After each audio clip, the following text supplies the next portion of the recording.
Chers amis, bonjour. Je suis bien heureux de vous retrouver tous pour vous parler des croisières. Et nous avons aussi Béatrice. Bonjour Béatrice. Oui, bonjour Thierry, bonjour à toutes et à tous. Bonjour. Et puis nous avons des auditeurs exceptionnels. J'ai appris que le club Colette, une association très sympathique, nous a rejoints et donc bienvenue à Intermed pour cette présentation des croisières. Comme d'habitude, on va commencer avec un petit peu de musique. On a une chanson Alors, en attendant que originale. tout le monde se connecte, bienvenue à bord pour cette présentation sur les croisières intermèdes. Et voilà un petit accueil.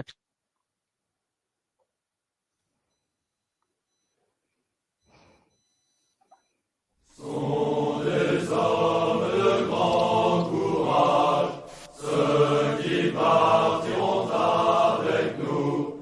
Ils ne craindront point les coups, ni les naufrages, ni l'abordage. Du péril seront jaloux, tous ceux qui partiront avec nous. Ce seront des gars que nous embarquerons, un gadier et Franc-Luron, je t'escamote toute une flotte, bras solides et coups de pont, tous les gars que nous embarquerons, ce seront de fiers camarades, ceux qui navigueront à bord, faisant feu bâbord tribord, dans la tornade des canonnades, vainqueurs entreront au port, tous ceux qui navigueront à bord, et les prises de tout tonnage nous ramènerons avec nous, et la gloire et les gros sous feront voyage dans nos sillages, vent arrière et vent debout, nous les ramènerons avec nous, car c'est le plus vaillant corsaire qui donne l'heure du départ, vite en mer et sans retard. Et Voilà. magnifique chant de corsaire. Ah, les corsaires, tiens, justement, j'en parlais là dans les conférences, le cycle sur Louis XIV que je suis en train de faire. D'ailleurs, n'hésitez pas à regarder sur Intermed, il est en cours, mais vous pouvez toujours vous inscrire en envoyant un petit message. Et je parlais de Jean Bart, le plus fameux des corsaires, naturellement, Jean Bart. Et oui, nous voilà donc sur le même bateau. Bon, je vous rassure, la croisière est plus pacifique quand même, Béatrice. Oui, on ramènera pas des prises, on n'aura pas de canonnade, mais une bonne ambiance et de francs camarades, eh bien ça, on l'espère. Alors, nous allons partir là. Nous allons partir tout d'abord en musique en Croatie, et avec Dominique de Villancourt. Dominique de Villancourt, on le connaît bien, intermède, il a fait plusieurs circuits, même pas mal de circuits exceptionnels, et non seulement c'est un grand musicien, un grand violoncelliste, mais aussi il s'est animé, il s'est communiqué, donc... Et nous aurons aussi, comme conférencière, Katharina de Vaux-Corbeil, un invité exceptionnel. Alors, vous voyez ici cette croisière qui est intimiste, c'est un tout petit, enfin petit yacht, deux musiciens et Katharina de Vaux-Corbeil, notre conférencière, puisque tous les circuits intermèdes, comme vous le savez, ont des conférenciers qui sont spécialisés en histoire de l'art. Tu la connais bien, Katharina de Vaux-Corbeil, Béatrice. Moi, d'ailleurs, je la connais aussi depuis fort longtemps, puisque on était en prépa à Henri IV, je vous dis pas combien il y a de décennies, à la même époque. Oui, Katharina, c'est une conférencière intermède voilà, qui travaille pour Intermède depuis longtemps, hein, qui Ah, Béatrice, je t'entends plus. Ah, on a des micro-coupures. Ah, Béatrice a une mauvaise communication. Allô? Tu m'entends? Ah, ça y est, c'est revenu, mais il y a Oui, quelque oui, chose je qui disais va que pas très bien. c'était en particulier une spécialiste des Balkans. Bon, ah oui, oui, oui, ça, elle connaît très bien. Elle en fait plusieurs d'ailleurs dans les Balkans. Et puis elle fait aussi des visites, des conférences, des visites d'exposition, enfin pas mal de choses. Alors, l'invité exceptionnel de Dominique de Villancourt, bon, on ne le présente plus, mais je vous ai dit quelques mots sur lui parce qu'on le connaît tellement intermède, c'est Théo Hould, qui est un accordéoniste. Alors ça, c'est curieux, mais c'est un accordéoniste classique. Et il a été nommé dans les révélations solistes instrumentales des victoires de la musique classique en 2023. Donc, vous voyez, c'est assez original aussi. Et on aura évidemment des concerts. Des moments privés, des moments de convivialité. C'est aussi l'intérêt, si vous voulez, d'avoir une communication, de pouvoir discuter musique, mais aussi discuter de ce qu'est la profession de musicien. Et des concerts dans des lieux qui sont choisis, par exemple à la Maison d'art de Sibénik, écouter une chaconne de Johann Sebastian Bach, une suite de danse, Zadar, une salle de spectacle avec là cette fois un répertoire romantique, Tchaïkovski, Saint-Saëns, des concerts sur le pont, alors ça évidemment ça dépend un peu du temps où on peut les faire à l'intérieur, et sur le bateau, donc que les artistes parlent de leur métier, de leur découverte, un peu au fil de l'eau. Et vous voyez ici le beau couvent franciscain de Var, atmosphère de méditation, eh bien, les gavottes et des doubles de Rameau et une toccata de Bach. Alors, c'est la côte adriatique. C'est une façon de découvrir finalement la Croatie, la côte adriatique, que de naviguer. Et finalement, c'est peut-être la meilleure façon parce que vous aviez là, tel Dubrovnik par exemple, des cités indépendantes, même une république à un moment, qui commerçaient avec les autres, qui étaient en rapport avec Venise. On voit d'ailleurs des influences stylistiques. Donc, c'est, je dirais, là le moyen d'avoir un lien, et un lien par la mer, qui était le lien essentiel de l'Adriatique. Vous savez, l'Adriatique, c'est vraiment un bras de mer enclavé, et donc on voit ainsi, on découvre ces cités le long Split, évidemment, la ville de Dioclétien, Sibénik, mais aussi on a la nature, on a les villes. Vous voyez par exemple ici les chutes de Krak, qui est très très bien, un site très bien préservé, voilà, Sibénik, voilà. On va à Trogir aussi, vous avez une magnifique cathédrale. Alors, vous voyez le palais de Dioclétien à Split, ça c'est magique. Hein. Vous savez que Dioclétien avait prévu de se retirer à Split. On est là à la fin du 3e, début 4e siècle. Et il avait fait un énorme ensemble qui est bien conservé. C'est une merveille absolue, vous voyez. Alors, ce qui est intéressant aussi, c'est que dans le palais de Dioclétien se sont établis des constructions ultérieures. On voit là les fenêtres à droite, mais on retrouve quand même ces structures donc du début du 4e siècle. C'est l'histoire de la tétrarchie.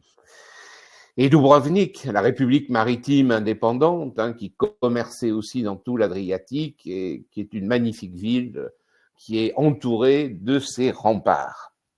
Les îles Kornati, donc là, c'est vraiment la découverte de la nature. On navigue sur plusieurs îles, alors je ne détaille pas tout l'ensemble, mais vous voyez, j'essaye de vous donner une petite idée de ce que l'on peut découvrir. Et le bateau, donc c'est un petit bateau, un yacht récent, moderne, confortable, 18 cabines. Vous voyez, c'est très intime finalement.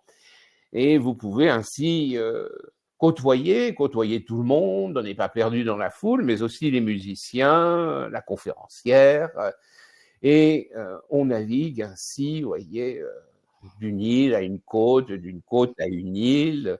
Et voici l'intérieur des cabines assez spacieuses, confortables, avec des salles de bain modernes. C'est très agréable. Un petit...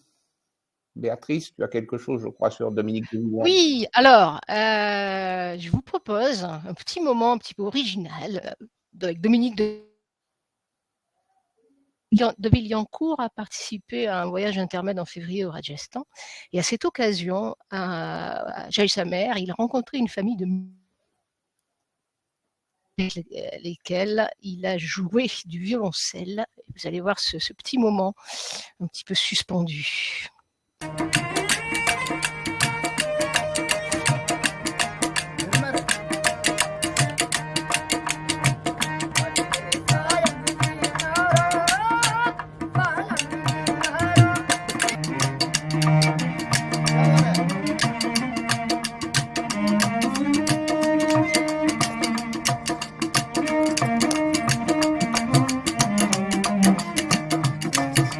Avec qui ce gamin là? Béatrice, ça coupe par moment. Essaye de rafraîchir, ça coupe beaucoup, vraiment. Ah, d'accord.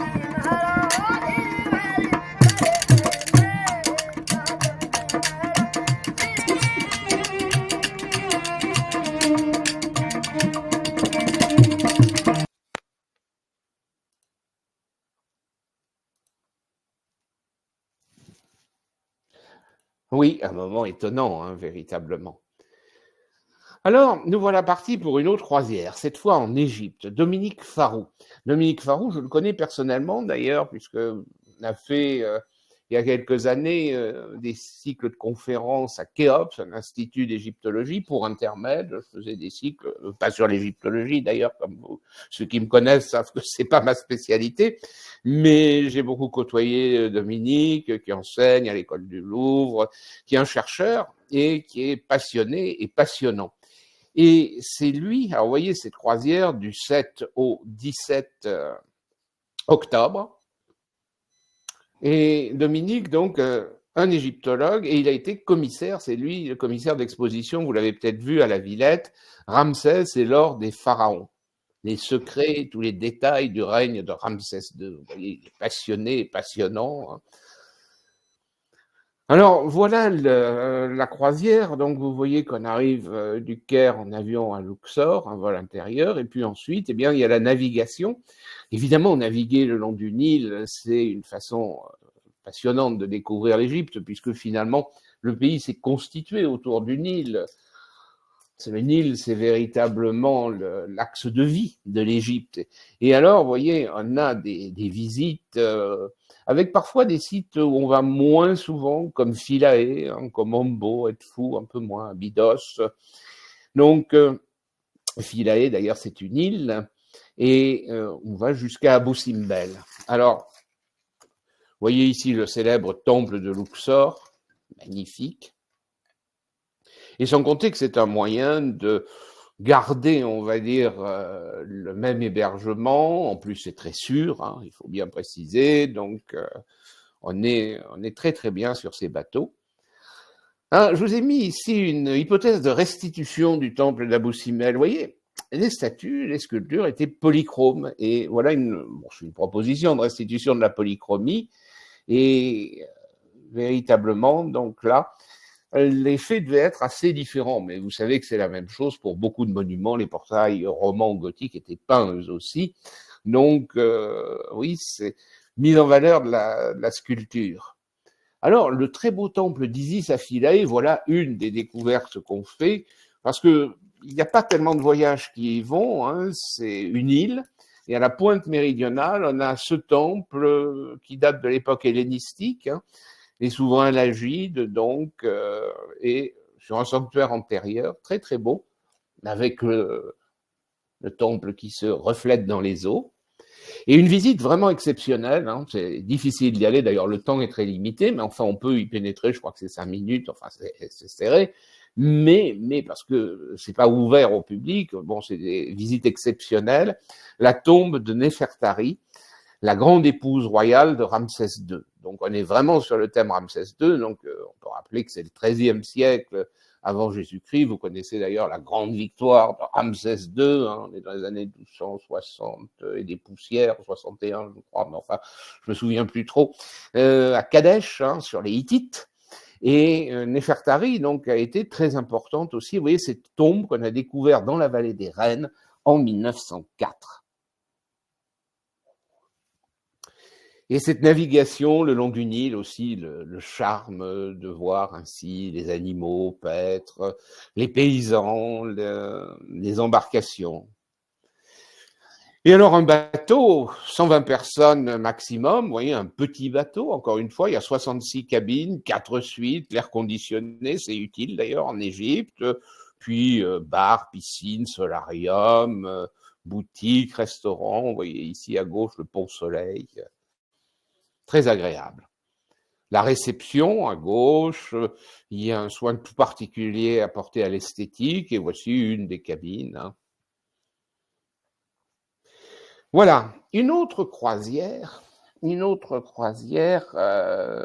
va dire exceptionnelle. Alors elle n'est pas pour tout de suite, mais on la prépare, c'est une très grosse croisière, hein, du 4 avril au 21 2025. Hein, donc, vous savez, il faut vous inscrire le plus tôt possible d'ailleurs, parce que plus vous vous inscrivez tôt, et plus vous bénéficiez de réduction. Il faut bien le savoir aussi. Et donc, n'hésitez pas. Dès que le voyage est en ligne, et il y a tout un système, je crois, avec des réductions, hein, n'est-ce pas, Béatrice? Elle m'a rejoint. Je rejoins parce que vraiment, j'arrive pas, ça marche pas. Mais je pense que, je sais pas si on m'entend du coup.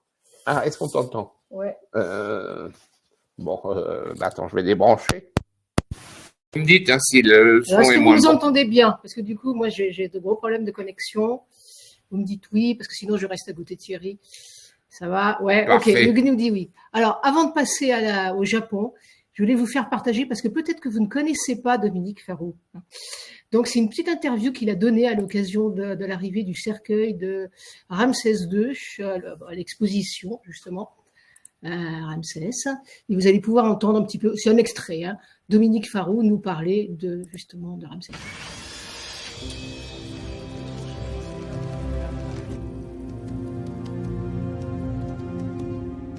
Il y a énormément d'émotions. Je l'ai vu en 76 et j'étais au lycée à ce moment-là.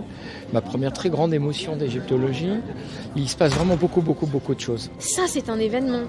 Vous êtes quand même en face d'un objet qui a pratiquement 3300 ans. Le cercueil qui a permis à Ramsès de traverser des milliers d'années avant d'arriver jusqu'à nous. C'est le pharaon de la démesure. Il est exceptionnel. Ramsès, c'est le plus long règne, le plus âgé, celui qui a le plus d'enfants, la période la plus riche de toute l'histoire égyptienne.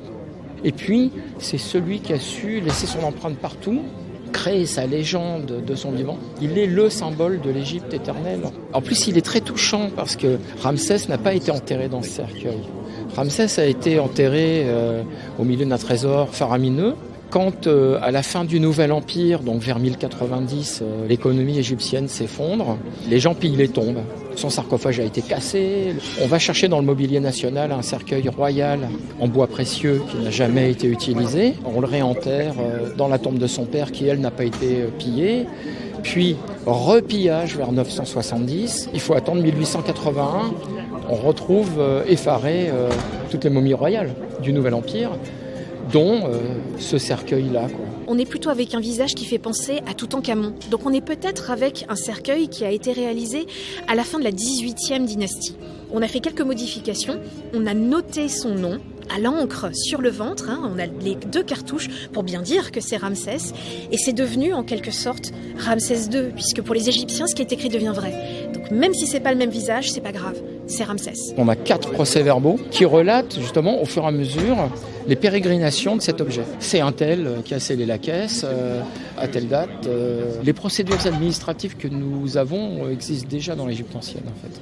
C'est du cèdre du Liban, donc c'est un bois précieux qui pousse très lentement, qui a des siècles pour pouvoir faire un objet de cette taille. Hein. Le roi donc est allongé, bras croisés sur la poitrine, tenant le fouet Nechacha et le sceptre Heka, les emblèmes de la royauté. Il est coiffé du Némès. Il a l'uréus, c'est le cobra dressé sur le front, qui est en quelque sorte le taser de Sa Majesté. Si jamais on lève la main sur le roi, ça devient vrai et ça vous attaque. Et surtout, cette barbe tressée, qui rebique un peu au bout, ça c'est la barbe des dieux. Et ce cercueil-là, il était sorti une fois en 1976-77 pour être sauvé, puisque la momie de Ramsès était attaquée par des champignons. C'était Valéry Giscard d'Estaing. Bon, Voilà, oui, mais on l'écoute très bien encore. Hein, ouais, franchement, il est passionnant sur Ramsès. Oui. Ça sera un bon moment, cette croisière. Et alors, un autre conférencier passionnant, hein. Alors pour Dominique, hein, c'est lui d'ailleurs qui accompagne hein, carrément. Dominique, non, en fait, il y aura, je crois, 2 ou 3 groupes accompagnés Ah oui. par des conférenciers locaux. Et Dominique, lui, il accompagnera les visites. Hein. De toute façon, il est intarissable, donc il complétera ce que disent les guides locaux. Tu le connais bien, Dominique. Et donc, sur le bateau, en revanche, il vous fera des conférences. Vous voyez comme il est passionnant. Vous l'avez entendu, il est super. Et alors là, dans la croisière au Japon, donc comme je vous le dis, il y a des réductions si vous inscrivez très tôt, donc n'hésitez pas, il ne faut pas attendre le dernier moment. En plus, vous avez beaucoup plus de choix pour les cabines, enfin, il y a beaucoup d'avantages, et puis il y a un jour où c'est complet. Hein. Tout à fait. Oui. Non, déjà la moitié, on a la moitié de cabines vendues. Hein, sur le Japon, il me semble. Sur Oula, le Japon. Ouais, en effet, il faut se dépêcher. Alors donc, il y a des conférenciers qui présentent sur le bateau, donc des célébrités, en l'occurrence Étienne Klein, il y a Sven Ortoli, et puis on a 3 conférenciers intermèdes, Solveig Placier, Jeannette Thiraud et Guillaume Loiret, qui sont d'ailleurs, je crois, qui sont des spécialistes du Japon, de la destination, tous les 3. Donc ça, c'est vraiment des spécialistes du Japon. Étienne Klein et Sven Ortoli, lui, eux, interviendront plutôt sur les thèmes philo. Voilà, et les conférenciers intermèdes, c'est eux qui vous accompagnent sur les sites, comme d'ailleurs sur tous les circuits intermèdes classiques, on va dire, où vous avez un conférencier, un petit groupe. Hein. Les groupes sont toujours des petits groupes, jamais plus de 20. Bon. Voilà, et donc chaque guide conférencier accompagne un groupe effectivement d'une vingtaine de personnes. Il va à la fois guider, faire des conférences. Et là, en l'occurrence, ce sera 3 spécialistes du Japon, de l'histoire, de l'art, de la civilisation japonaise.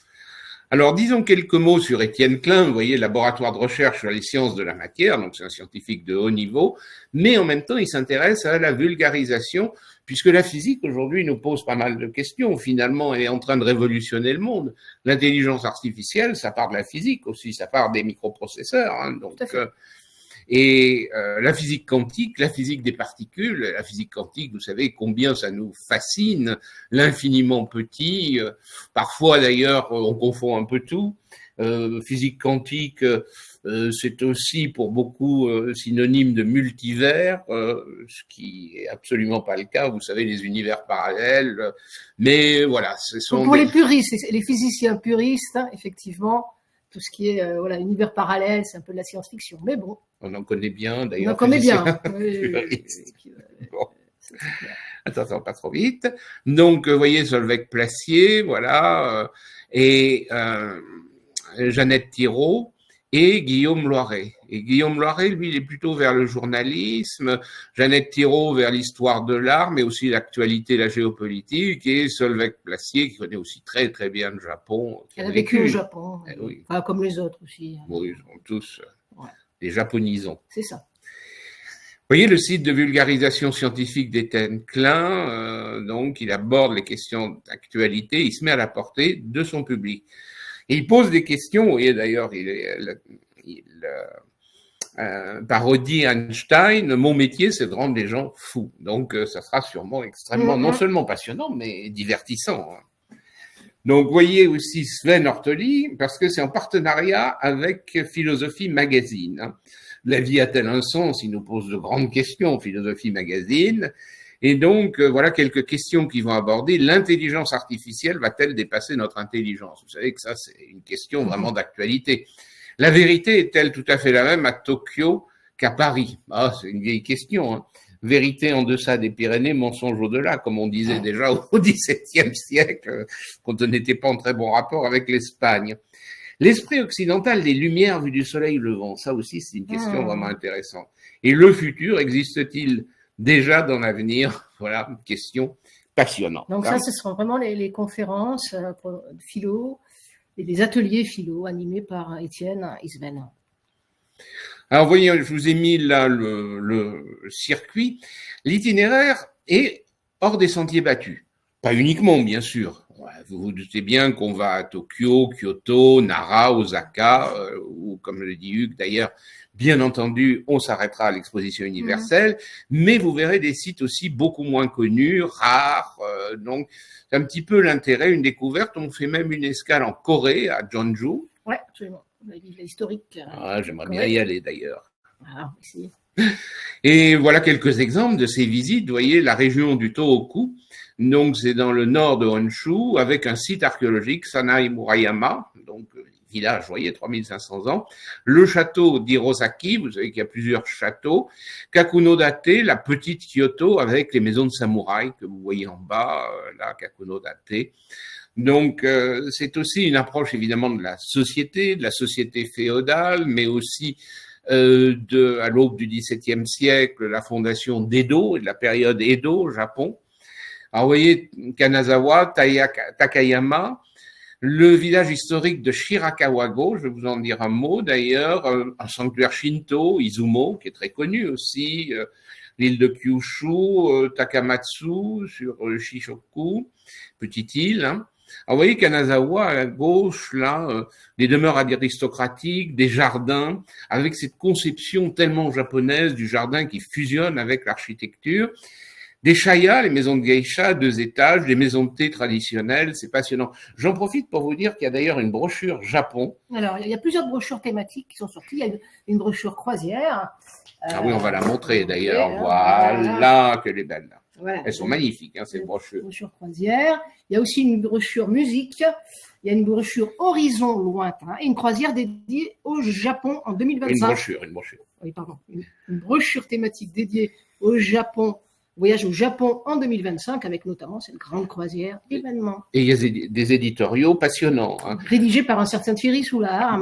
J'ai fait l'architecture japonaise et puis aussi la musique. Donc justement, il y a une synthèse de l'architecture japonaise. Donc n'hésitez pas à demander la brochure. Bien sûr. Bon, j'aurai une synthèse évidemment. L'espace était limité, mais j'ai essayé de vous donner un aperçu, on va dire, de cette magnifique architecture. Et justement, quelque chose de très original, c'est les minka, vous savez, de style Gasho Tsukuri, avec, c'est des maisons, vous voyez, avec des grands toits de chaume qui retombent très bas pour protéger de la neige, les hivers vigoureux. Tout le village est classé patrimoine mondial UNESCO. C'est un des exemples de ces merveilles qu'on découvre et qui sont hors des circuits traditionnels. Mais hors des circuits traditionnels, vous aurez la chance, vous avez vu, d'aller au nord du Japon, région de Tohoku. Et effectivement, toute la région ouest de Kanazawa et Shirakawa-go, avec Takayama, c'est superbe, c'est les Alpes japonaises. Il y a Kanazawa, les maisons de samouraï, les maisons de geisha. C'est une plongée dans le Japon traditionnel. J'ai eu la chance d'y aller, j'avoue que je ne regrette pas, c'est formidable. En même temps, on voit aussi le Japon moderne. Hein. Tout à fait. Et puis les sites célèbres, le pavillon d'or à Kyoto, les rues de Kyoto, Nara, voilà. Et puis l'expo universelle d'Osaka. Vous voyez d'ailleurs le château d'Osaka. Et voilà ce qu'ils sont en train de faire, le plan de base, puisque c'est en train de sortir de terre, pour l'expo d'Osaka. Hein. Ça sera évidemment extrêmement moderne. Hein. Donc tradition et modernité, les deux volets du Japon qui, de toute façon, a rompu, comme vous savez, avec la tradition assez brutalement quand l'empereur Meiji a pris le pouvoir, les débuts de l'ère Meiji. Hein. Donc on est en 1868 et c'est la fin du shogunat. Et l'empereur a modernisé le Japon à toute allure. Hein. D'ailleurs, la France aussi avait apporté, on va dire, des éléments, l'armée, l'architecture, l'armée japonaise d'ailleurs, qui dès 1905 écrasait la flotte russe à Tsushima, à la grande stupéfaction de tout le monde, le petit Japon qui écrasait la grande Russie. Et vous aurez aussi une étape en Corée, comme on l'a vu, à Gyeongju, qui fut la capitale du royaume de Silla, qui a précédé le royaume de Joseon en Corée. Et c'est vraiment, vous voyez, là, Gyeongju en Corée du Sud, et c'est une ville historique en Corée, avec des temples, avec des tumuli, des choses extraordinaires qu'on voit donc en Corée. Ah oui. Voilà. Le bateau, donc, c'est la Et Zamara le bateau, Poursuite.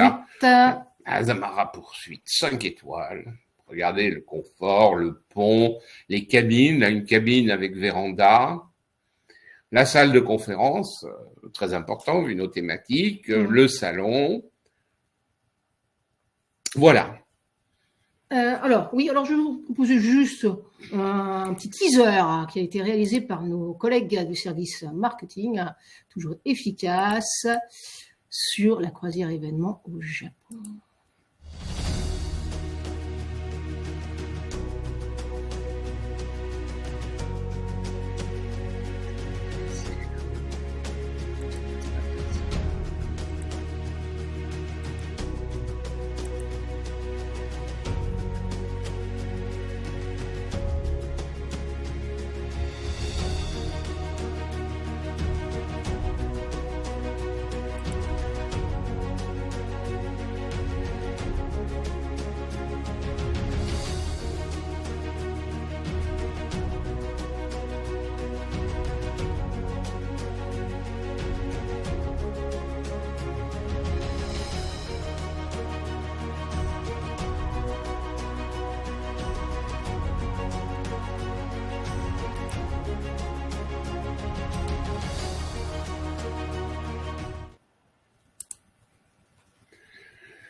Eh bien, on part aux îles Marquises. Ah ben bien volontiers.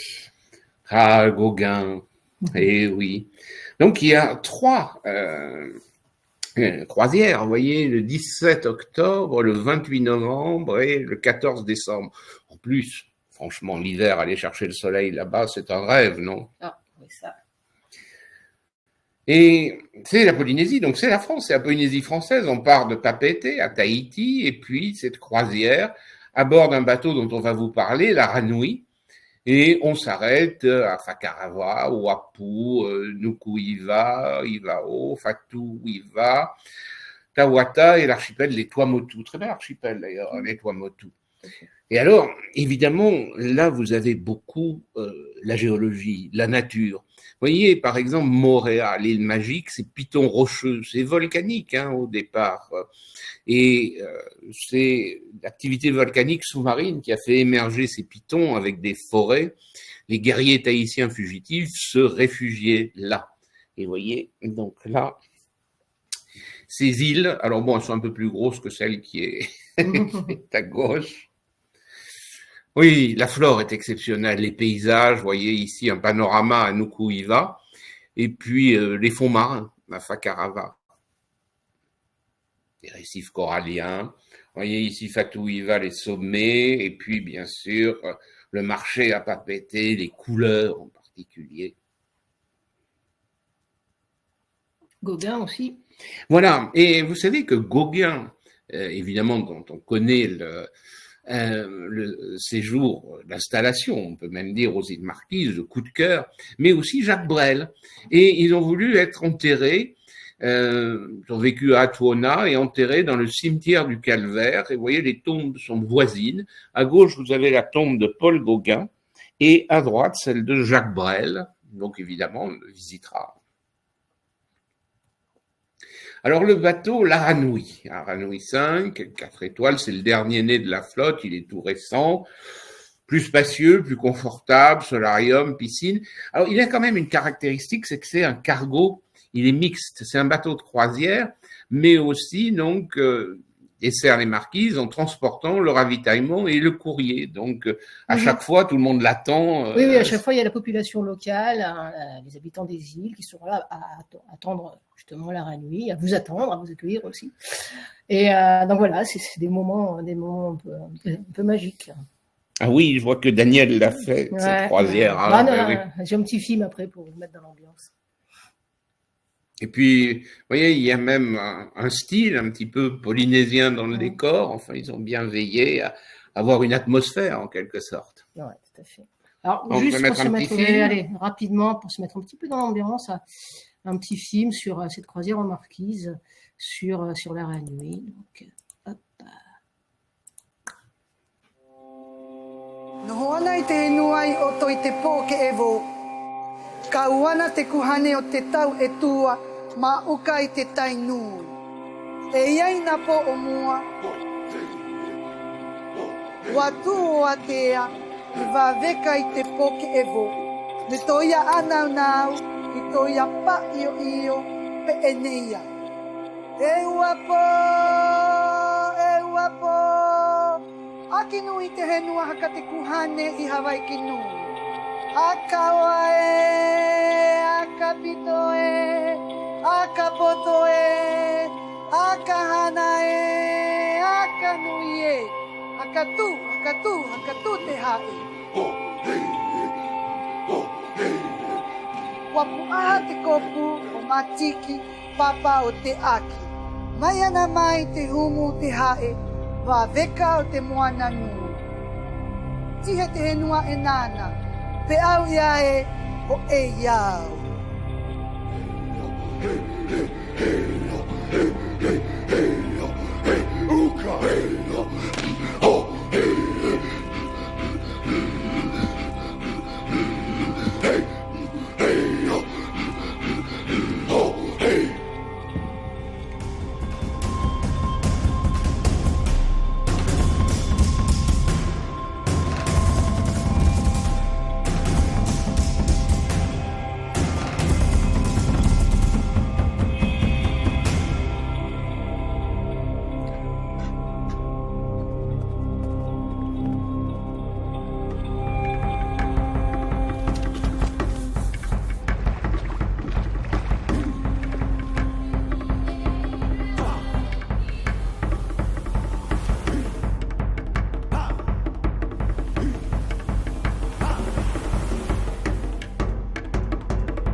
Voilà, un peu l'ambiance de la croisière en Polynésie.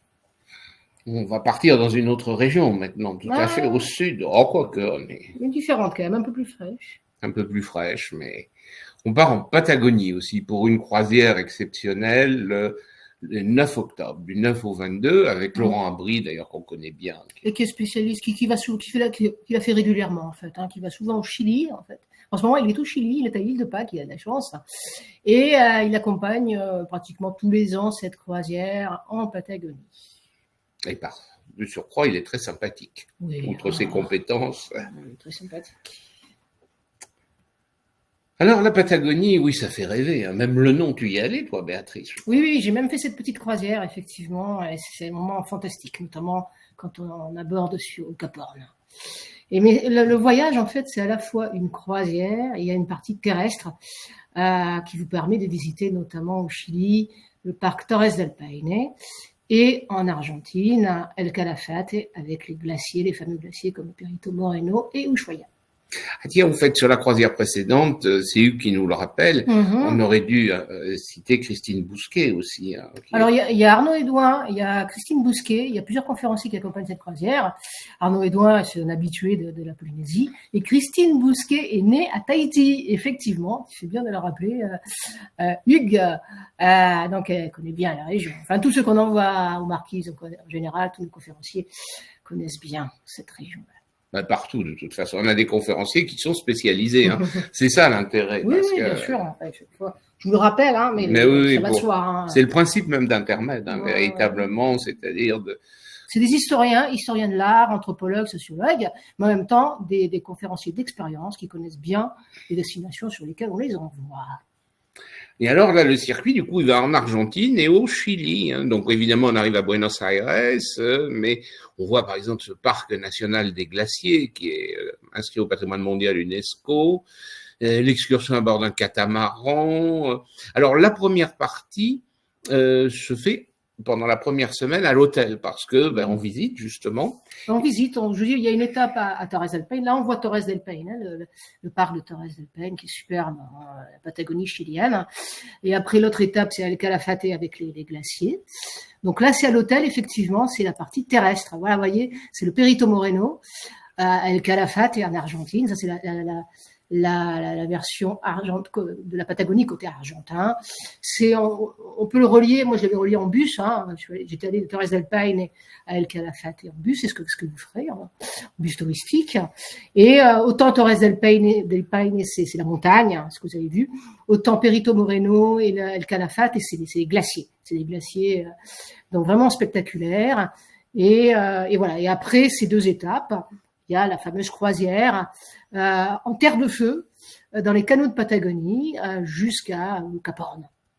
Eh oui. Mais on fait quand même une balade en bateau aussi au cours de ça dure 3 heures hein, au glacier Perito Moreno. Ça, c'est une petite excursion en bateau pour se rapprocher du glacier parce qu'il est impressionnant. Ah oui, là, il tombe. Il est vivant, il tombe. On attend que les petits. Oui, ça craque par moments les glaciers. Ça craque. Oui. Non, c'est très spectaculaire. Le parc national des glaciers. C'est ça. Et alors la deuxième semaine, on embarque à bord d'un bateau de croisière, le Ventus Australis, pour le Cap Horn. Voilà, le Ventus, c'est le dernier né de la flotte Australis. Moi, j'ai fait la croisière c'était le Via Australis, il me semble. Donc c'était un autre bateau de cette flotte spécialisée dans la Patagonie, la navigation jusqu'au Cap Horn. Voilà. Et après, donc, on vous embarquerez à Punta Arenas, au Chili, et vous débarquerez à Ushuaia, en Argentine. Et entre-temps, vous serez allé jusqu'au Cap Horn. Et oui. Le Cap Horn, exactement. On a même un diplôme quand on passe le Cap Horn. Oui. Mais on ne double pas chaque fois parce que ça dépend aussi des conditions météorologiques. Moi, quand j'étais allé, non. On avait débarqué, mais le temps change d'une minute à l'autre. On était arrivé, il faisait mauvais, il y avait la tempête.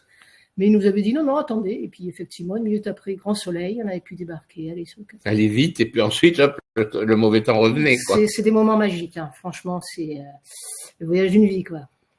Et on revient à Ushuaia, en Patagonie, bien célèbre aussi, le nom. Cola Hulot, d'ailleurs, l'a popularisé. Alors le bateau, oui, ce dernier né de la flotte Australis, la flotte australe, donc on peut naviguer sur les canaux, il date de 2018, 210 passagers, donc c'est encore un bateau de taille raisonnable. Ah, c'est très, oui, c'est très raisonnable. On a vraiment, c'est un bateau d'expédition, hein, voilà. C'est-à-dire que vraiment, c'est très, très intime, très convivial.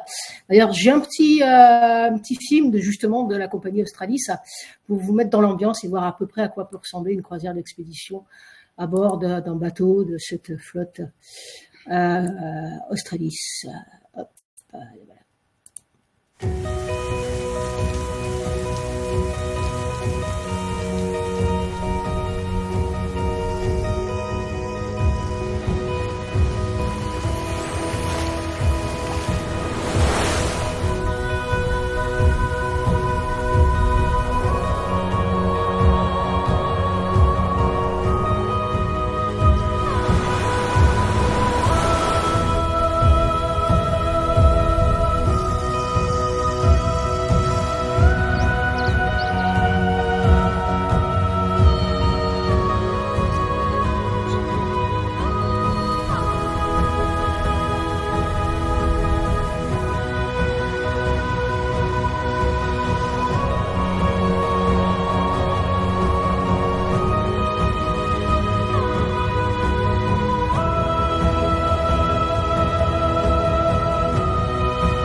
Alors, vous voyez, les débarquements se font en zodiaque, hein, et puis après, on fait des petites marches aussi autour des lieux de débarquement.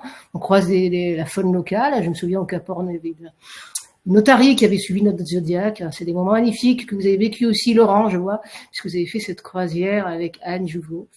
Vraiment, c'est là aussi, c'est vraiment la croisière. Mais c'est des petites marches, faut insister oui, aussi, non, parce qu'on pourrait penser que non. Dès qu'on parle d'exploration, n'est-ce pas, pratiquement, on pense à des conditions physiques exceptionnelles, non. Vous n'êtes pas obligé de les faire, hein. Donc, mais voilà, après ce serait dommage quand même. Mais ce serait dommage, mais c'est pas, on va pas loin, on va autour du zodiaque, hein. Mais bon, c'est quand même, c'est des moments un petit peu fascinants quand même. Voilà, ça c'est le bateau.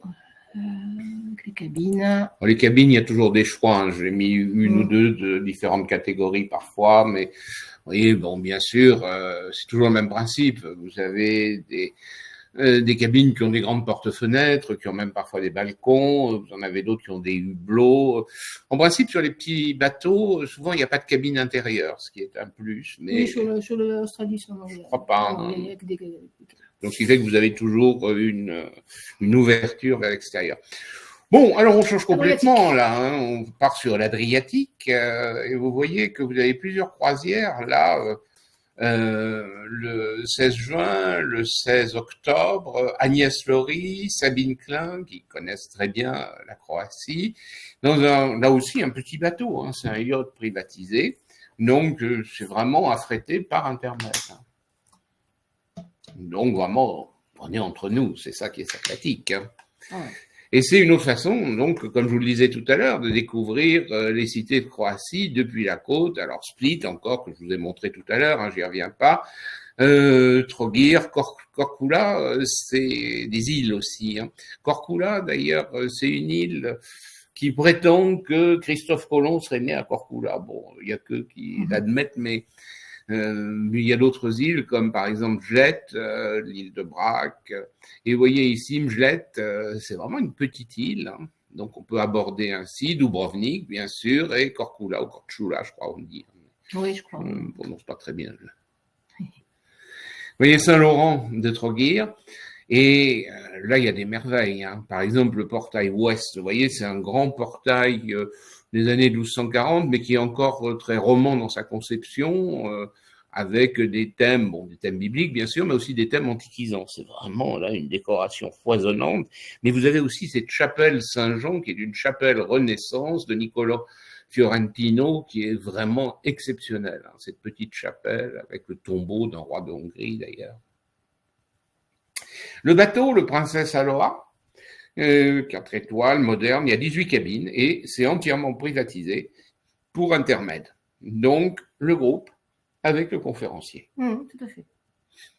Et vous voyez, le pont Soleil, le pont supérieur arrière, on peut manger dehors. Et voilà une des cabines, vous voyez, qui est joliment d'ailleurs décorée de bois, très agréable.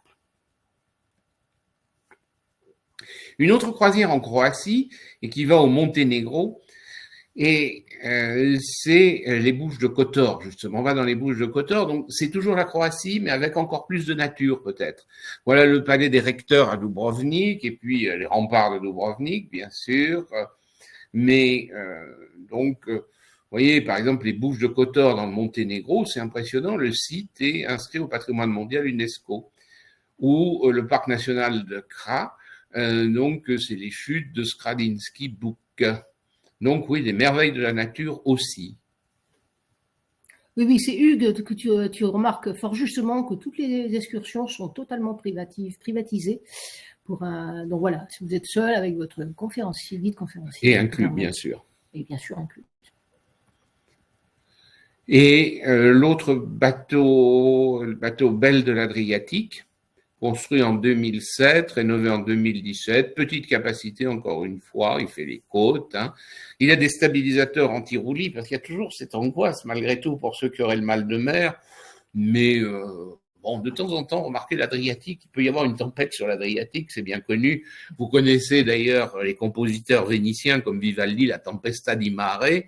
Ça peut secouer, mais avec les stabilisateurs, c'est bien. Et puis bon, de toute façon... Ceux qui sont un peu fragiles prennent le Vogalène et autres. On a quand même des médecines qui remettent l'estomac en place. Non, en général, il n'y a pas de souci. J'ai pas entendu. Surtout dans ces saisons en plus. Et vous voyez le restaurant et le salon-bar. Non, il ne faut pas avoir peur du mal de mer. Non. Sans compter que... Même en Patagonie, pourtant moi je suis sujette au mois de mer. Oh, ça oui. Même d'ailleurs de l'air. Je suis témoin même de l'air, hein. Même dans un petit avion. Enfin, mais bon. non, mais ça, j'ai pas été incommodée. Donc, oui, alors, c'est une référence, vous pouvez y aller. Sauf un peu sur le détroit de Magellan, hein. Mais bon, il y avait une sacrée tempête quand même. J'étais pas la seule. Ça arrive. Oh, ça met un peu de piment, puis ça dure pas, alors. Voilà quelques cabines. Hein. Donc, vous voyez, bon, différentes catégories de cabines, bien sûr, pont supérieur, pont principal. Et encore une croisière sur l'Adriatique. Alors, cette fois, elle va en Croatie, mais aussi à Corfou, Albanie, Monténégro. Je dirais, là, l'un des points forts, c'est l'Albanie, qu'on ne connaît pas tellement. Hein. Il n'y a pas tellement de voyages en Albanie, et il y a des trésors à découvrir là-bas. Et, bon, bien sûr, donc, le Krum, Corfou, Staribar, mais en Albanie, vous avez Apollonia, vous voyez, à droite, les ruines d'Apollonia, très beau site antique, âpre royaume de la montagne vierge. Hein. Vraiment, elle est méconnue. Hein. Bon, les Bouches de Kotor, que vous voyez encore, vous voyez là, c'est impressionnant. Hein. Et vous avez aussi un autre site antique, Butrint. Vous voyez, le théâtre antique de Butrint, qui est tout à fait exceptionnel aussi, dans un très bel état de conservation. Et véritablement, il permet de voir une région dont on a oublié le riche passé romain. Hein. Un moyen d'aller en Albanie. Et le bateau, toujours Belle de l'Adriatique, hein, dont on a parlé, je vous remets quelques petites illustrations. Alors, une croisière sur le canal. D'ailleurs, Intermed en a beaucoup. Hein. On n'a pris que quelques croisières aujourd'hui, mais regardez la brochure croisière, naturellement, si vous voulez en savoir plus. Notre belle brochure, vous avez des croisières fluviales aussi. Hein. sais pas, je peux vous en citer par exemple la croisière sur le Douro, hein, qui marche très bien d'ailleurs. Vous consulterez notre superbe brochure et vous verrez que... J'ouvre, je trouve la croisière sur le Danube jusqu'à la mer Noire, voilà. Voilà donc quelques-unes. Dans les îles grecques aussi. Et alors, on a donc le canal Bianco de Mantoue à Venise. À une époque, on faisait la croisière sur le Pô, mais comme moi je l'ai faite d'ailleurs il y a fort longtemps, mais comme vous savez que le Pô est très ennuyeux parce que il manque d'eau et donc on s'ensable. Alors le bateau qui s'échoue sur un banc de sable au milieu du Pô, c'est pas vraiment bon pour la croisière. Donc du coup, c'est le canal Bianco qu'on fait là. Donc Véronique Boquet. Véronique Boquet qui connaît aussi bien, je crois, la musique. Oui, en fait, elle a un DEA d'histoire de l'art, mais en même temps, elle est premier prix de conservatoire et elle enseigne le piano dans divers conservatoires en Alsace, donc double casquette, formidable. Elle connaît parfaitement l'Italie. Alors, vous voyez, ça permet évidemment de découvrir des villes de Lombardie, d'Émilie-Romagne, que je connais bien aussi, de Vénétie. Donc, évidemment, on va à Venise, mais aussi l'abbaye de Pomposa. Bon, on n'a pas beaucoup de circuits qui y vont. Moi, j'en faisais un, je le referai peut-être d'ailleurs. Les mosaïques de Ravenne, on allait à Pomposa, qui est pas très loin. Bon, Vérone, un grand classique, mais il y a aussi Mantoue, avec le château de Mantoue, Parme, ville du Corrège, avec des décors de Corrège, le baptistère de Parme qui est exceptionnel, et Crémone, justement, la ville des luthiers. Donc là, Véronique Boquet vous parlera certainement musique. Hein. Parce qu'elle joue du violon aussi, hein, je crois, ou de l'alto. C'est là que les violons ont été, on va dire, élaborés depuis le XVIe siècle. Giovanni Amati, par exemple, c'est le premier des luthiers qui a mis au point le violon moderne, hein, véritablement. Alors, vous voyez à gauche Venise, à droite la place aux Herbes de Vérone, et puis, et l'abbaye de Pomposa, qui a d'ailleurs des peintures magnifiques à l'intérieur, d'une abbaye qui remonte, on va dire, au 6e, 7e siècle. Le grand clocher que vous avez là, Campanile, c'est exceptionnel, il date de 1061, il est signé, figurez-vous, de maître Deusdi. Et le porche, plusieurs époques, et on a un ensemble de peintures dont la majorité est du 14e siècle, mais il y a des peintures plus anciennes, enfin c'est vraiment une merveille, Pomposa aussi. Donc aussi, l'avantage de la croisière, c'est qu'on peut aller hors des sentiers battus, parce que c'est vrai que Pomposa, j'y allais en car, mais c'est long quand même. Hein. Et Mantoue, le château de Mantoue. Le bateau, c'est le MS Michelangelo, donc très confortable, rénové en 2017, et vous voyez, il navigue sur le Pô et le canal Bianco. Donc voilà, quelques images, vous voyez, comme la chambre est coquette, et confortable, et c'est un petit bateau. Hein. Évidemment, ces bateaux qui naviguent sur les canaux, donc là aussi, très intimes. On est loin des paquebots qu'on fait aujourd'hui. Il y en a qui atteignent combien? 1000 personnes, plus? Non, ça fait pas. On en fait des monstrueux, ça en évite. Hein. Puis vous imaginez la logistique, les groupes. Alors on se regroupe sur le pont A au repère machin, etc., mais c'est épouvantable. Et les visites de sites aussi. Quand vous avez des bateaux trop gros, qu'est-ce qui arrive? Comme tout le monde se retrouve sur les mêmes sites, c'est terrifiant. Quand une croisière débarque sur un site archéologique, par exemple, vous avez des groupes absolument partout. Donc on évite tout à fait ce genre de choses. Oui, Thierry aime beaucoup l'Italie. Hein. Hugues demande quand est-ce que tu reviens en Italie. Quand les gens me permettront de faire le circuit, parce qu'on marche beaucoup en Italie, c'est ça le problème. Ravenne, par exemple, on marche. Hein, donc, mais bon, je le referai bien. Je le referai bien. Qu'est-ce que je faisais? Les Pouilles, je faisais Ravenne, Parme, Modène, Piacenza, Bologne. Allez, on va en France. Et puis bien d'autres aussi. On va en France, sur la Seine. Et oui, c'est original, une croisière sur la Seine. Et vous savez que c'est l'année impressionniste en plus. Ouais, hein, vous savez, la première exposition impressionniste. Et d'ailleurs, vous avez peut-être reçu une newsletter d'Intermède sur le sujet. Puis j'avais fait une petite chronique, mais malheureusement, le lien était brisé. Mais n'oubliez pas que vous retrouvez toutes les chroniques sur le site Intermède. Donc, vous pouvez la retrouver où je parlais justement de cette première exposition impressionniste et de tout ce qui avait précédé. Voilà, c'est sur le site, sur la page d'Intermède, la page web, vous avez le site, un onglet chronique ou article. Voilà, vous avez tous les articles. Vous connaissez la façade de la cathédrale de Rouen, inutile évidemment de mettre les tableaux de Monet avec la lumière sur la façade. Donc Marie-Hélène Calvignac, Marie Lombard, deux dates, le 14 mai, le 24 septembre, c'est la bonne saison d'ailleurs. Voilà, la croisière de printemps, la croisière de septembre. Alors bon, on part de Paris. Hein. Donc vous voyez, à visite des musées Marmottan, Monet, l'Orangerie, musée d'Orsay, mais aussi d'autres musées, à Honfleur, le musée Eugène Boudin, bien sûr, Rouen, Jumièges, Giverny, Chatou. Dans les points forts, c'est Giverny, bien sûr, la maison de Monet avec des jardins, un musée des Beaux-Arts de Rouen, donc, et l'île de Chatou aussi, avec les souvenirs des canaux à Chatou. Vous voyez ici Étretat, la célèbre falaise d'Étretat, bien sûr, avec l'aiguille. Et puis l'abbaye de Jumièges, ça c'est une merveille, je le faisais aussi. Tiens, il faudra refaire une Normandie romane d'ailleurs, un de ces jours. Mais voilà, c'est l'occasion, on va dire, de visiter par exemple Giverny, la maison de Monet. Vous voyez, magnifique décor.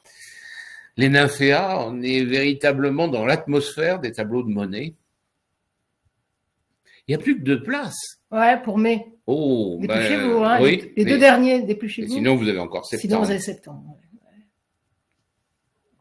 Vous voyez le bateau Seine-Princesse, MS, hein, donc MS, MV, c'est la motorisation des bateaux, hein, parce que on trouve toujours MS, MV, donc il y en a qui sont au diesel, il y en a, enfin, c'est des bateaux à moteur, hein, c'est des abréviations anglaises. Après, il y a HMS, Her Majesty. Ah oui, Her Majesty Ship, HMS, oui, mais ça c'est pour nos amis britanniques, hein, on n'a pas ça en France. Hein. Et vous voyez, rénové en 2010, petite capacité, donc c'est un petit bateau, là encore, agréable. Seine-Princesse en plus, c'est un nom bien adapté. Vous voyez les cabines tout à fait confortables, le bar-salon, ce qui fait que même les espaces collectifs sont limités. On n'est pas dans des salles de restaurant. Vous imaginez ces salles de restaurant où vous avez 500 personnes dans les gros bateaux, hein? Non. Ça, c'est bien.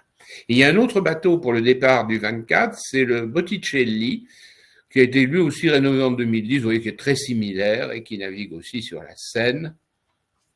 Et voici ici cabine twin et le restaurant. Hein?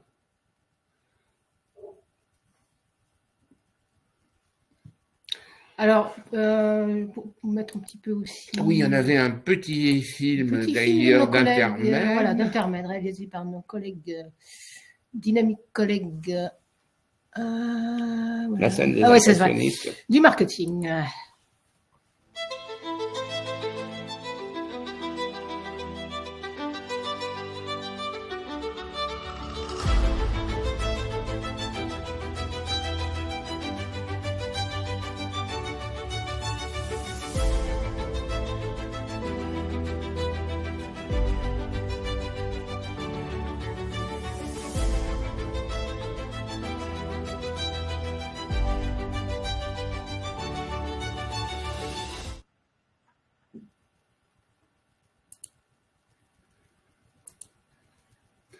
Bon, on va terminer maintenant en Scandinavie. Alors, on termine cette présentation avec toutes nos croisières en Scandinavie. Et il y en a plusieurs. Et le fameux express côtier sur la Norvège. Tu connais, toi, Béatrice, d'ailleurs. Je suis pas allée sur l'espace côtier. En fait, j'ai participé à une croisière événement en Norvège avec Intermed. C'était à l'époque où il y avait Michel Serres. Effectivement, on a fait à peu près, on a suivi l'itinéraire de l'express côtier. On est allé jusqu'au Spitsberg. Ouais. Des paysages fabuleux. On parle beaucoup de paysages, là, pas que d'ailleurs. Hein. On parle aussi de culture, de civilisation. Vous voyez, il y a pas mal de dates. Hein. Ça marche très bien d'ailleurs. On a le 7 juin, le 20 juin, le 1er juillet, le 11 juillet, le 16 août. Vous noterez que c'est la belle saison. Hein. On évite la croisière en plein hiver. D'ailleurs, c'est gelé. Donc, on a des croisières l'hiver pour les aurores boréales, donc en février-mars, c'est autre chose. Oui, mais je pense pas qu'elles aillent dans les fjords, parce que les fjords doivent être quand même plus ou moins... Pas tous les fjords, en fait, on va pas jusque au nord, je pense. Tandis que là, on fait des fjords. Oui, là oui, c'est aussi, vous voyez, vous avez des croisières de 13 jours, des croisières plus longues, voilà. Et en plus, si vous connaissez nos conférenciers, parce que il y a des liens qui seraient au cours des années... je connais aussi pas mal de monde depuis la fondation d'Intermed en 94, mais Arnaud Edouin aussi, ça fait longtemps, Laurent Abry, Yvan Oranti, Philippe Poinlong, que je connais bien aussi, Jean-Christophe Angabrit. Donc, ça, c'est des piliers d'Intermed, hein, et qui accompagnent aussi notamment sur la Scandinavie et les croisières. Vous trouvez Laurent qui accompagne sur Laurent Abry, les destinations lointaines, hein, que ce soit en Patagonie ou en Norvège et Spitzberg. Yvan Oranti, il fait de la marche aussi, je crois, non? Yvan, c'est notre conférencier spécialiste des randonnées culturelles. Eh oui, puisqu'on fait de la randonnée culturelle, et lui, c'est un bon marcheur. Moi, je vous précise, vous ne ferez jamais de la randonnée culturelle avec moi, je suis désolé, mais ceux qui me connaissent savent que... Mais oui. Et c'est vrai que ça vous permet aussi, en fonction, parce que vous savez, vous connaissez les conférenciers, donc en fonction des liens, vous pouvez choisir. Hein. Mais voilà, et puis choisir votre conférencier et revenir avec le même conférencier qui accompagne souvent plusieurs destinations. Donc, voilà. Bergen, c'est la ville importante. Hein. Et d'ailleurs, on a le souvenir là-bas d'un grand musicien, non? Oui, bien sûr. Il y a... Ah, qui va le trouver? Allez, c'est le petit quiz. Allez, ouais. Alors? Peer Gynt, souvenez-vous de Peer Gynt? Peer Gynt, oui. Ouais. On visite sa maison à Bergen. Et c'est le grand compositeur norvégien, en fait. Ouais, bravo Anne, c'est Grieg. Donc on visite sa maison à Grieg, à Bergen. Voilà. Et puis aussi, vous voyez qu'on va dans les fjords, hein, Geiranger Fjord, avec une navigation en zodiaque, un patrimoine mondial UNESCO, Trondheim, Tromsø, les îles Vesteralen, les îles Lofoten. Très belle île. Vous voyez par exemple les Lofoten avec les cabanes de pêcheurs, le lac et le glacier Svartisen. Ah oui, c'est une communion avec la nature. Hein. Alors, on découvre l'histoire, la géographie, la société, l'art, la mythologie, les Vikings, mais aussi les Samis, qui étaient une population qui était là bien plus anciennement. Qui est la population locale. Voilà. Vous voyez, avec le costume traditionnel, là, je vous ai mis la photo d'un Sami en train de nourrir un renne. Les Samis, c'est un peu des Lapons, on les confond, mais les Lapons, c'est pas la même aire géographique, hein, véritablement. Tout à fait, c'est une population autochtone. En fait. Et vous voyez, dans les oiseaux aussi, le macareux qu'on peut voir là. Et vous avez la cathédrale de Trondheim, qui était un édifice très ancien, mais qui a été reconstruit en 1869. Alors voilà, ces paysages, naviguer dans les fjords, on va au Cap Nord. Ça aussi, c'est un grand moment.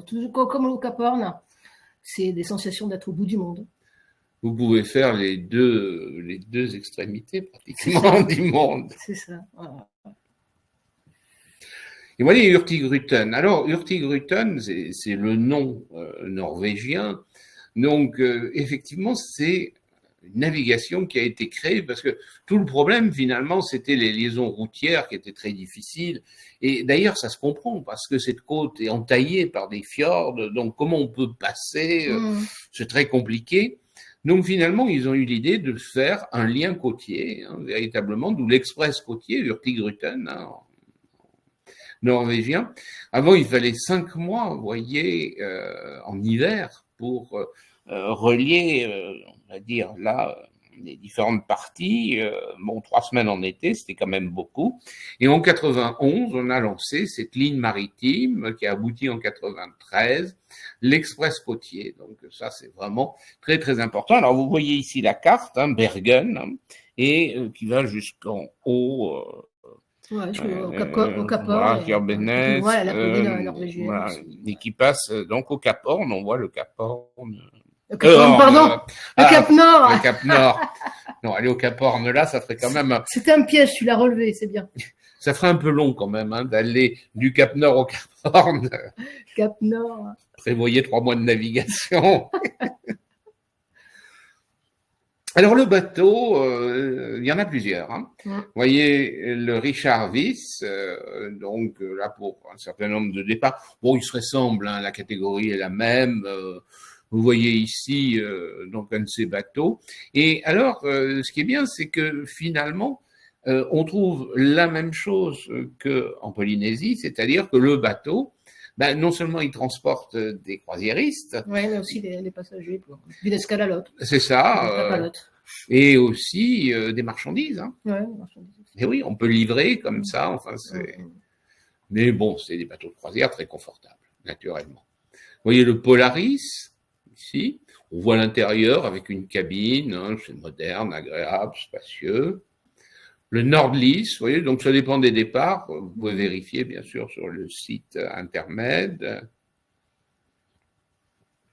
Et enfin, le Kong Harald, roi Harald, célèbre roi de Norvège. Il y en a eu plusieurs, d'ailleurs. Hein. Et avec ses espaces. Alors, on va se mettre un peu dans l'ambiance d'Hurtigruten. Il y a un petit film. Alors, ce qui fait le charme d'une croisière en Norvège, c'est bien sûr la navigation dans les fjords. C'est vraiment un grand moment, cette navigation dans les fjords. Et le petit film d'Hurtigruten insiste là-dessus. Vous allez voir, c'est magique. Il y en a deux, d'ailleurs. Oui, l'autre, c'est intermède.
Le Spitsberg aussi, encore une croisière. On est sur la Norvège maintenant pour terminer. Oui, oui, oui. Et là, c'est encore une croisière d'exception et une croisière d'expédition d'exception. Ah oui, c'est Premium, de notre gamme Premium, les voyages d'exception. Donc le Spitsberg, c'est une destination d'exception de toute façon. Et la gamme Premium, c'est des conditions tout à fait supérieures. Oui, bateaux, que ce soit bateau, hôtel, voilà. Alors, c'est Arnaud Edouin, qui est la croisière part le 8 juillet. Absolument. Vous voyez, c'est la nature sauvage préservée. Vous voyez, le Spitsberg, par exemple, c'est impressionnant, hein, ces paysages. Bon, c'est surtout des sites naturels, là, l'île aux ours, des fjords, les falaises de Gnalodden.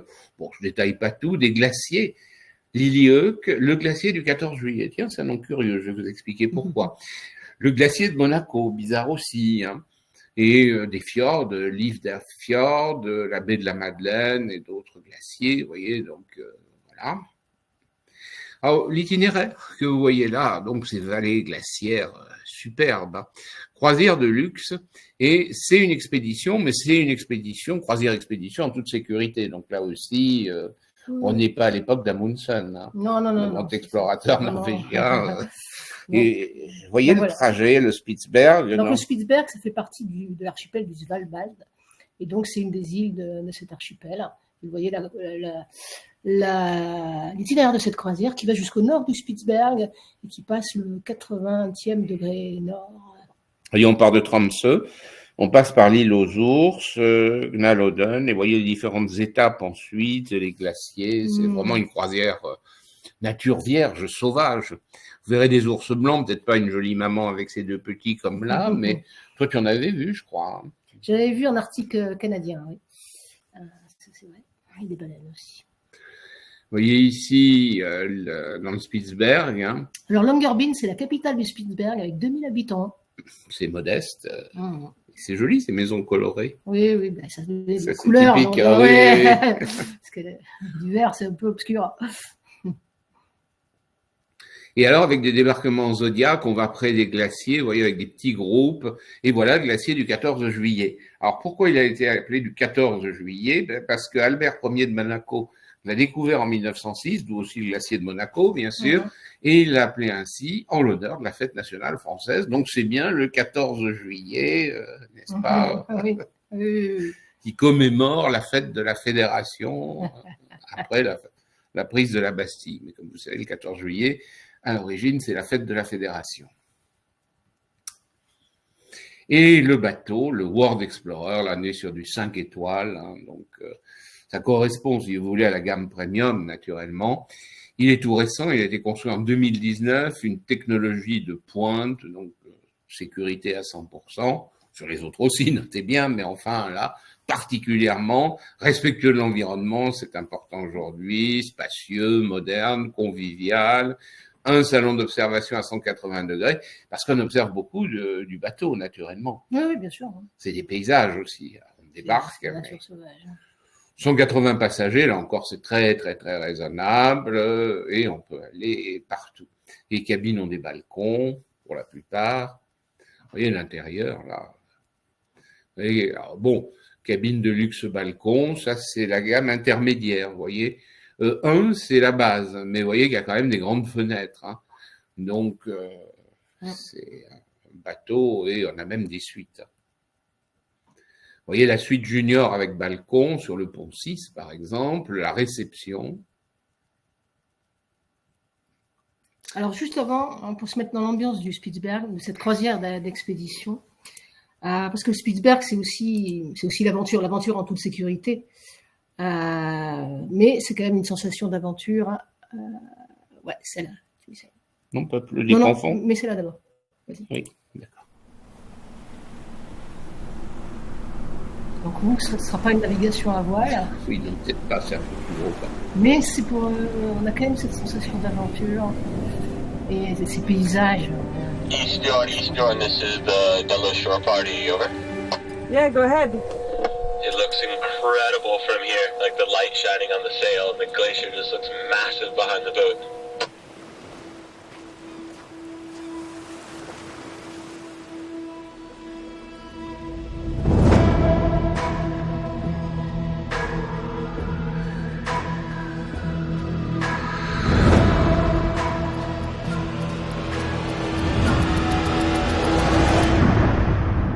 There's a lot of ice around the boat. We need to go now.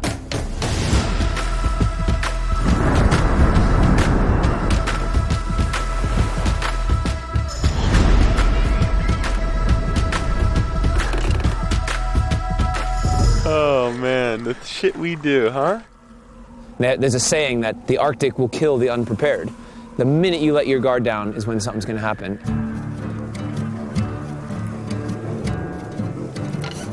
Hey, Blue Zone, we all sail-proof down there. Voilà, un petit peu les paysages et l'ambiance du Spitzberg. Ah, moi, j'aurais un conseil. Tardez pas à y aller. Parce que vous avez vu que les glaciers fondent. Donc, avant qu'il reste plus rien, bon, c'est pas tout à fait pour tout de suite, mais quand même, hein, on connaît le réchauffement climatique et ses tragiques conséquences. Donc, allez voir les glaciers avant qu'il y en ait des morceaux entiers qui tombent. Hein. Oui, c'est vrai.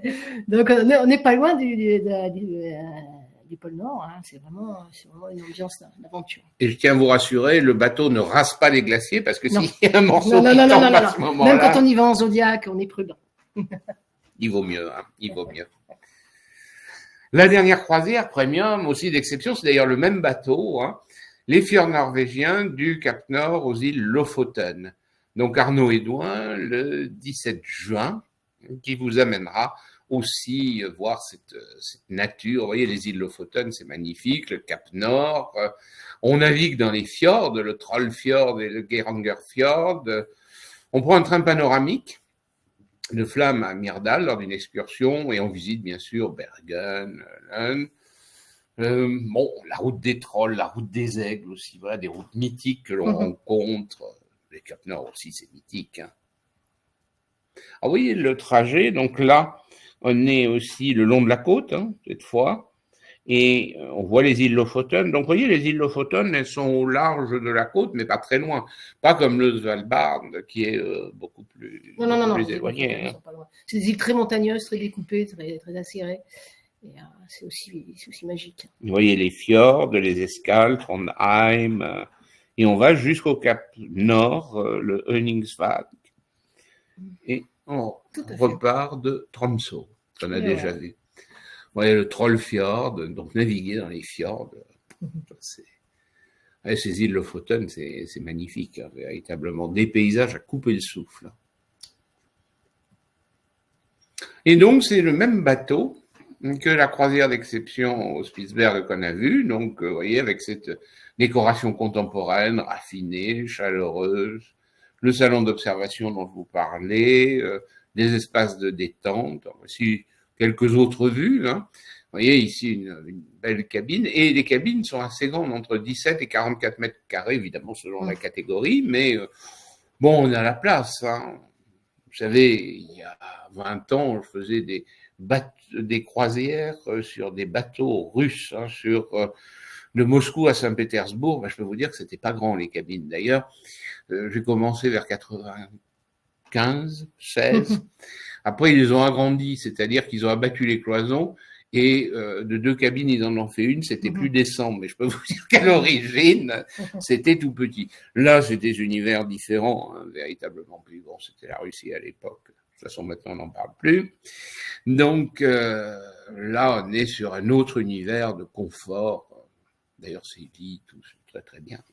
Vous voyez ici le salon d'observation dont je vous parlais, hein, observation panoramique, le restaurant. Voilà, donc ça aussi, c'est une magnifique croisière. Voilà, ben écoutez, merci. Oui. On arrive au terme de cette présentation. Bon, on aurait pu mettre d'autres croisières, mais on a déjà vu quelques exemples. Et puis bon, il faut le temps de s'arrêter sur chaque destination. N'oubliez pas que si vous voulez en savoir plus, vous avez la magnifique brochure d'intermède, vous la demandez, mais vous pouvez aussi passer 10 rue de Mézières. Vous avez toute une équipe du service commercial qui est très sympathique, très efficace. Donc, n'hésitez pas, vous avez Eva, vous avez bien d'autres. Toute son équipe qui sont là pour vous accueillir. D'ailleurs, on remercie Hugues aussi, qui nous a apporté beaucoup de compléments très utiles. Hugues, qui est créateur de voyages, mais qui a aussi travaillé comme conseiller de vente avec l'équipe d'Eva. Donc, merci. Voilà, il les connaît bien, il vous les cite, Bouchra, Alice, Violaine, Lola. Donc, n'hésitez pas à les rencontrer, toutes nos conseillères de vente. Exactement. Et vous apporteront aussi des précisions. Vous savez, c'est utile, soit au téléphone, soit de vous déplacer même, aller voir les locaux. Et puis c'est utile de demander des précisions. Vous savez, souvent, ben voilà, on peut s'inscrire directement sur Internet, c'est très bien aussi, mais on peut avoir des questions pratiques. Donc il ne faut pas hésiter. Vous aurez toujours des interlocutrices et des interlocuteurs attentifs. Et oui, il y a de quoi rêver, hein, véritablement. On a envie de toutes les faire, hein, toutes ces belles croisières. Bien, ben on va terminer en remerciant aussi nos auditeurs de l'association Colette. Absolument. Qui, j'espère, en a donné quelques regards sur Intermède, et en leur précisant d'ailleurs qu'on a bien d'autres voyages musicaux, des randonnées, des voyages premium que vous avez vus, des voyages en famille aussi, c'est intéressant de partir toute la famille, ça marche très bien d'ailleurs à Intermed, parce que le concept est intéressant et on multiplie les voyages en famille, plusieurs générations qui partent ensemble. Les randonnées culturelles. Les grands-parents, les enfants, les petits-enfants. Les randonnées culturelles, voilà. Donc, n'hésitez pas à consulter notre site www.intermed.com ou à appeler ou à passer à l'agence. Voilà, mais on va terminer sur un petit film. Oui, voilà, un petit clin d'œil. On a commencé avec les corsaires, on termine avec les pirates. Je ne sais pas si vous connaissez la série Black Sails, mais qui parle justement de cette nation, république des pirates qui s'était établi au début du XVIIIe siècle aux Bahamas, à Nassau, sur l'île de Nouvelle-Providence. Donc, je ne sais pas, tu peux nous parler de cette... c'est une série magnifique avec, en plus, je dirais, une véritable attention à l'histoire. D'ailleurs, certains des pirates qui apparaissent dans la série sont historiques, véritablement, une existence réelle. Et c'est vrai que c'est un monde fascinant, c'est pas du tout ce qu'on imagine, ils étaient très structurés, avaient des figures, et la série, c'est vraiment une plongée dans cet univers, donc un univers maritime. Alors évidemment, c'est pas de la croisière, les pirates, mais alors je vous rassure, sur nos croisières, il y en a plus. Bon, il y a certaines régions du globe, genre le golfe d'Aden, où c'est un peu risqué, mais on n'y fait rien, on n'y va pas, je vous rassure.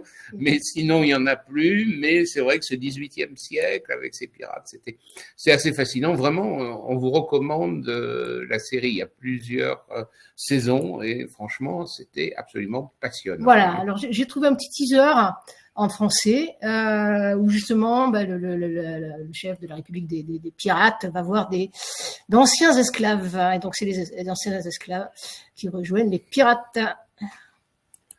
Vive la croisière, vive les pirates, vive les corsaires. Avez-vous créé cet endroit? Des centaines d'esclaves ont été tués par les soldats espagnols lors de l'assaut sur Rosario. Il se murmurait que l'Espagne allait exercer des représailles contre Richard Guthrie et son gigantesque empire de pirates. Je ne pouvais pas laisser ma femme et ma fille courir de danger. Alors je les ai mises en sécurité ici. Le camp était plus petit, il était désorganisé, mais il se trouvait plus éloigné des autres. Il était plus sûr. Ils ont accepté d'héberger ma famille. En fait, depuis que je vous connais, j'ai eu affaire à deux hommes complètement différents. Jusqu'à maintenant. Vous ne pouvez plus rester ici. Le secret de ce campement, qui faisait sa force, a été éventé. La civilisation est en marche, et elle prétend nous exterminer tous. Personne ne peut changer le monde. Le monde est trop fort pour ça. Pour chaque homme dans vos rangs, il y en a des milliers dans les Indes occidentales qui vivent sous le même joug, enchaînés dans les champs, au fond des cales des navires. Combien d'entre eux décideront de rejoindre le combat que nous menons? Combien de milliers d'hommes afflueront alors vers Nassau pour rejoindre vos rangs? Une alliance de simples pirates et d'esclaves déterminés. Tu es bien conscient que si tu descends en n'ayant rien pour rassembler ces hommes, pour les unifier, il n'y aura aucune défense dans ce port. Ils viennent des îles alentours, des colonies, les nègres marrons de refuge comme le nôtre, les pirates de contrées lointaines comme le Massachusetts. Ils ont entendu dire que Nassau était tombé, et ils sont venus se joindre à nous. La révolution que vous nous aviez promise, elle est en marche.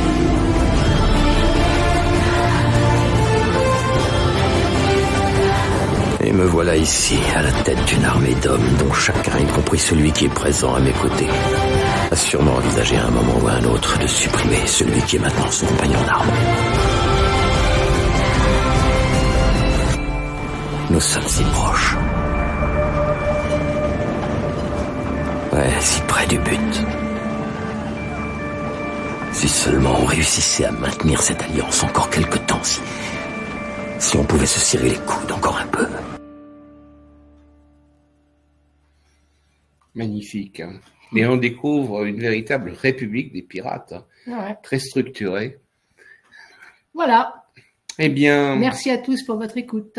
Voilà, et à la prochaine fois. Donc, n'oubliez pas, on a des activités culturelles, des journées, mais aussi les journées, vous les trouverez sur le site internet, des conférences. Il y a mes cycles de conférences, Amphidie Louis XIV, et bientôt il y aura l'architecture romane du XIIe siècle. Oui, ton cycle, oui. Voilà, un peu plus de 3 semaines, donc n'hésitez pas, j'ai déjà fait le XIe siècle. Vous pouvez aussi voir des cycles en replay, de toute façon.